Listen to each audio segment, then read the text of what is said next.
இதற்கான முக்கிய காரணம் என்ன அப்படின்னு பார்த்தா, அந்த பசிபிக் பெருங்கடல் நிலவக்கூடிய அந்த எல்லினோ அப்படிங்கிறது தீவிரமடைஞ்சிட்டு இருக்கு.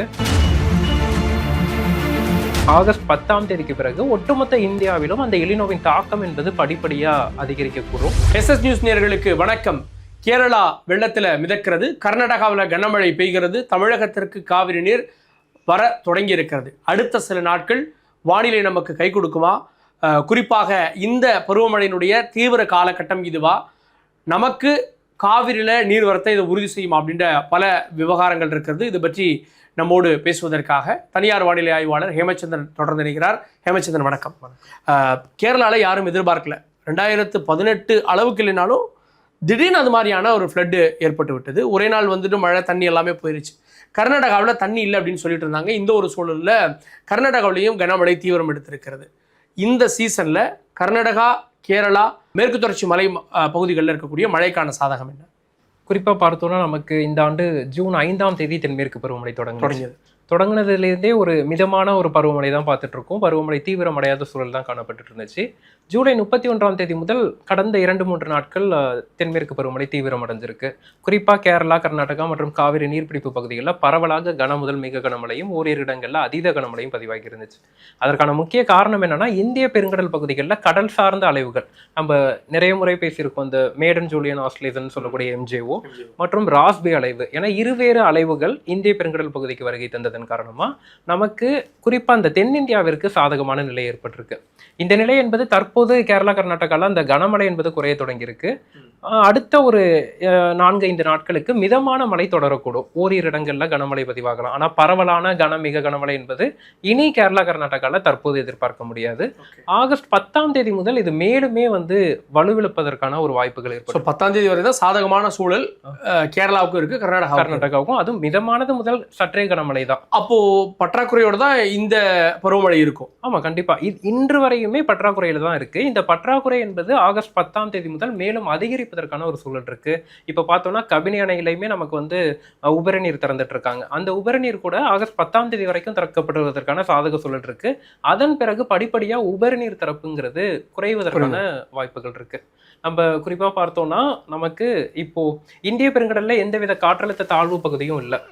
அதே சமயத்துல பசிபிக் பெருங்கடல்ல பார்த்தோம்னா, ஒரு டால்பின் ஒரு சூப்பர் டைபூன், அதாவது சூப்பர் சூறாவளி இருக்கு.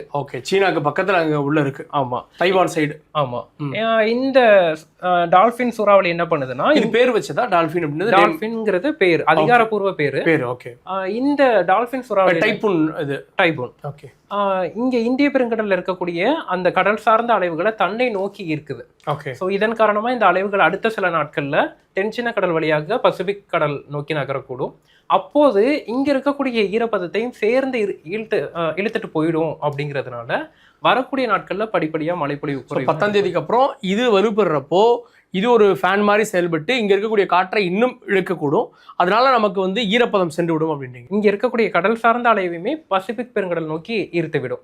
அப்போ இங்க இருக்கக்கூடிய ஈரப்பதம் அனைத்தையும் அங்கு பசிபிக் பெருங்கடல் நோக்கி ஈர்க்கும்போது இங்கு வறண்ட வானிலை என்பது நிலவும். சரி, ஓவராலா ஆகஸ்ட்ல எப்படி அதனுடைய நிலை இருக்கும், மழையினுடைய நிலவரம்? குறிப்பா பார்த்தோம்னா, நம்ம 10ஆம் தேதி வரைக்கும் பரவலான மழைப்பொழிவு இருக்கும் ஒட்டுமொத்த தென்னிந்தியாவிலையுமே. குறிப்பா வட தமிழகத்தில் இதெல்லாம் மழை தீவிரமா இருக்கக்கூடிய இடங்கள். ஆமா, அந்த பச்சை நிறம்ங்கிறது இயல்புக்கு அதிக மழைப்பொழிவு கடல்ல தான் இருக்குது. கடல்ல இருக்கு. நமக்கு அந்த சென்னை உள்ளிட்ட வட மாவட்டங்கள்லயுமே ஆந்திராவிலுமே எதிர்பார்க்கலாம். இந்த வெள்ளை நிறத்துல இருந்தா இயல்பான அளவில் மழைப்பொழிவு இருக்கும். இது போன்ற அந்த பிரவுன் கலர்ல இருக்குது பாத்தீங்கன்னா இயல்புக்கு குறைவான மழைப்பொழிவு, பற்றாக்குறை இருக்கக்கூடிய வாய்ப்பு இந்த வாரத்துல. குஜராத்ல ஃப்ளட்னு கேள்விப்பட்டோம். ஆனா ஓவரால் இந்த சீசன் குஜராத்ல பற்றாக்குறை இருக்கு. இந்த குறிப்பிட்ட 3ஆம் தேதியிலிருந்து 10ஆம் தேதி வரையிலான காலகட்டத்துல பற்றாக்குறை இருக்க வாய்ப்பு இருக்கு. அடுத்தடுத்த வாரங்கள் பார்க்கிறோம். இது 10 முதல் 17ஆம் தேதி வரையிலான காலகட்டம். அதுக்கு அடுத்த வாரம் ஒட்டுமொத்தமா தென்னிந்தியாவிலுமே பற்றாக்குறை தான். அப்ப இங்க இருக்கக்கூடிய காற்று அங்க பசிபிக் பெருங்கடலை நோக்கி போயிடும். அப்போ பற்றாக்குறை இன்னும் தொடர வாய்ப்பு இருக்கிறது. அதன் பிறகு 24ஆம் தேதி வரையிலான காலகட்டம் வட தமிழக மற்றும் டெல்டா மாவட்டங்கள், தென் மாவட்டங்கள்ல சில இடங்களில் மட்டும் மழை இருக்கு, இடிமலை இருக்கு, லேசான மழை இருப்பதற்கான வாய்ப்பு இருக்கு. ஸோ அதன் பிறகு பார்த்தோம்னா தொடர்ச்சியா நமக்கு அந்த பற்றாக்குறை மழைப்பொழிவு தான் கணினி சார்ந்த தரவுகள் காண்பிக்குது. இதற்கான முக்கிய காரணம் என்ன அப்படின்னு பார்த்தா, அந்த பசிபிக் பெருங்கடல் நிலவக்கூடிய அந்த எல்லினோ அப்படிங்கிறது தீவிரமடைஞ்சிட்டு இருக்கு. ஸோ அப்போ கடல் சார்ந்த அலைவுகள் எப்படி நமக்கு இப்போ இந்திய பெருங்கடல்ல இருந்துச்சோ, இந்த எம்ஜேஓ ராஸ்பிலாம் இருந்துச்சோ, இது எல்லாமே அங்கே பசிபிக் பெருங்கடல் நோக்கி நகரக்கூடும். அப்படி நகரும் போது அங்கே அடுத்தடுத்து தீவிரமான டைபூன்ஸ் ஃபார்ம் ஆகும். இப்போ டால்ஃபின் இருக்கிறது மாதிரி அடுத்தடுத்த வாரங்களில் மீண்டும் டைபூன்ஸ் ஃபார்ம் ஆகும். அப்போ அங்கே ஆக்டிவாக இருக்கிறதுனால நமக்கு இந்திய பெருங்கடல் பகுதியில் எந்தவித ஒரு புயல் சின்னங்களோ அல்ல தாழ்வு பகுதிகளோ உருவாவதற்கு சாதக நிலை இல்லாமல் நமக்கு அந்த தென்மேற்கு பருவமழையும் குறைந்து மழைப்பொழிவும் குறைவதற்கான ஒரு சூழல் காணும். ஓகே, ஆகஸ்ட் எண்டுலலாம் நமக்கு ஏறக்குறைய பெரிய அளவிலான எந்த நிகழ்வுமே இல்லாமல் தமிழகம் மற்றும் ஆந்திரா போன்ற பகுதிகளில் மட்டும்தான், ஸோ கர்நாடகாவில் சில பகுதிகளில் மட்டும்தான் இயல்பான மழை இருக்குது. அதோட சீசனே முடியுது. சீசன் நமக்கு செப்டம்பர் 2 வரைக்குமே இருக்கு. ஆனால் அந்த சீசன்ல இனி வந்து தீவிரமான தென்மேற்கு பருவமழை சுற்றுகள் இருக்குமாங்கிறது கேள்விக்குறியா இருக்கு. அதற்கான வாய்ப்புகள் மிக குறைவா இருக்கு. இப்போ நம்ம கடந்த காலத்துல பார்த்தோம், ஜூலை மாதத்துல கேரளா கர்நாடகாவில் மழை இல்லைன்னாலும் நமக்கு ஜூலை தொடக்கத்துல மகாராஷ்டிரா குஜராத்லலாம் நல்ல மழைப்பொழிவு இருந்துச்சு. அதனை தொடர்ச்சியா ஜூலை இறுதி ஆகஸ்ட் முதல் வாரத்துல கேரளா கர்நாடகாவில் மழைப்பொழிவு இருந்துச்சு. ஆனா இனி ஆகஸ்ட் 10ஆம் தேதிக்கு பிறகு ஒட்டுமொத்த இந்தியாவிலும் அந்த எலினோவின் தாக்கம் என்பது படிப்படியா அதிகரிக்கக்கூடும். ஒரு புறம் மழைப்பொழிவு குறையும் போது ஆட்டோமேட்டிக்கா நமக்கு வெப்பத்தின் தாக்கமும் அதிகரிக்கக்கூடும். நம்ம தமிழகத்தையே எடுத்துட்டா கடந்த ஜூலை மாதத்திலேயே பல மாவட்டங்கள்ல 40 டிகிரி அளவுக்கு வெப்பநிலை பதிவானுச்சு. ஈவன் சென்னை, மதுரை போன்ற நகரங்கள்ல. அது போன்ற ஒரு நிலை வரக்கூடிய ஆகஸ்ட் 10ஆம் தேதிக்கு பிறகு படிப்படியா அதிகரிக்கும்.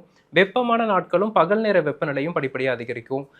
ஆகஸ்ட் 3ஆவது வாரம் 4ஆவது வாரங்கள்ல ஆகஸ்ட் மாதத்தில் இதுவரை பதிவாகாத அளவிற்கு வெப்பநிலை பதிவாவதற்கான வாய்ப்புகள் இருக்கு. ஸோ ஆகஸ்ட் 10க்கு அப்புறமே ஒரு கடினமான காலமாக இருக்க அந்த மீண்டும் அந்த எலினோவின் வறட்சி, வெப்பநிலை, தொடங்க போகுது. அது போன்ற ஒரு நிலை ஏற்படுவதற்கான சூழல் காணப்படுது. ஓகே, பொறுத்திருந்து பார்க்கலாம். நன்றி ஹேமச்சந்திரன். நன்றி.